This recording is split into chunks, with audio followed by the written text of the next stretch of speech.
Est-ce que vous savez c'est quoi le point commun entre le film Sideline de QB and Me et le film Bootcamp? En dehors du film que ce sont des adaptations au Wattpad, qu'il y a le même acteur dans les deux films et que aucun des deux n'est traduit en VF. Non, vous savez pas? Eh bien, pour moi, ce sont tout simplement des téléfilms et pas des films. Parce que oui, ça fait quelques jours que je vois dans ma For You page le film Sideline de QB and Me passer en boucle, mais vraiment en boucle. Et du coup, je me suis dit, tiens, ça a l'air intéressant, et si j'allais voir ce que c'est?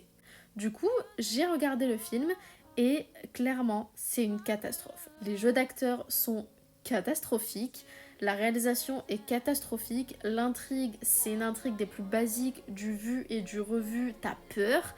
Bref, il n'y a rien qui va. Je vais me faire défoncer parce que je sais qu'il y en a plein qui ont adoré le film, mais personnellement, c'est une grosse déception. Genre vraiment.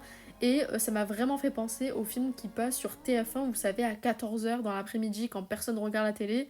Et que du coup, ben, c'est des téléfilms qui passent, sauf que généralement, c'est des téléfilms qui parlent de psychopathes, de nounous psychopathes. Alors que là, c'est quand même censé être une petite histoire d'amour entre adolescents, donc ça peut être mignon, mais vraiment, il n'y a rien qui va dans le film. Il est extrêmement soporifique, il n'y a rien qui se passe, et comme je vous le disais, les jeux d'acteurs, c'est vraiment catastrophique, ils sont vraiment très mauvais, et je me suis rendu compte en cours de route, pendant que je regardais le film, qu'en fait, le personnage principal, eh bien, il est interprété par Noah Beck, si je dis pas de bêtises, je le connais pas, pour être honnête, mais j'ai compris que c'était un TikToker.